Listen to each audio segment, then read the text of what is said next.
শ্রী, তুমি ফিরে এলে কেন? তবে কি তোমার ব্রত অসফল হলো? না প্রভু, তোমার আশীর্বাদে আমি আমার ব্রত সম্পন্ন করেছি, কিন্তু জগতের সম্পদ এখনো পুনরুদ্ধার করতে পারিনি।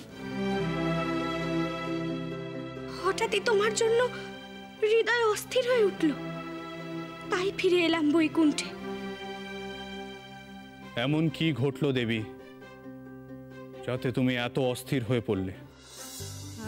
হঠাৎ এক স্থানে আপনার মুকুট দৃশ্যমান হলো প্রভু, আর তাতে মাতার চিত্ত অস্থির হলো। তারপরে আমার অনুরোধ উপেক্ষা করে মাতা বৈকুণ্ঠে ফিরে এলেন প্রভু। আমার মুকুট? কিন্তু সে তো যথাস্থানেই আছে। তাহলে দেবী, যা ঘটেছে আমাকে সবিস্তারে বলো।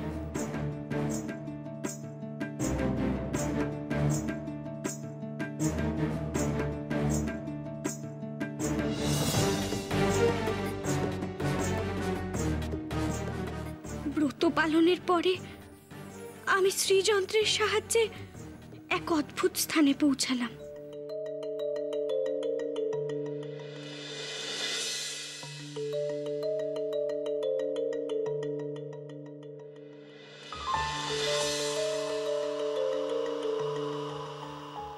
কিন্তু সেখানে গিয়ে কিছুই দেখতে পেলাম না,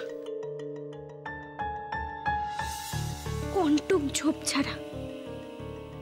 হঠাৎই সেখানে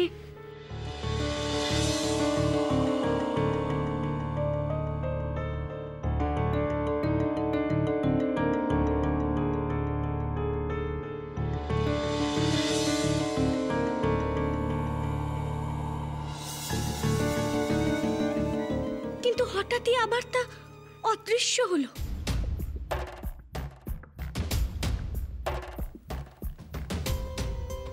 এর অর্থ কি প্রভু? কেন এমন দেখলাম আমি?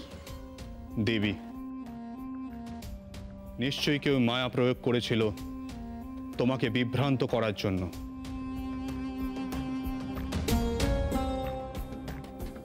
আমার আশঙ্কা হচ্ছে জগতের পুঞ্জীভূত সম্পদ নিয়ে এক সংকট সৃষ্টি হবে।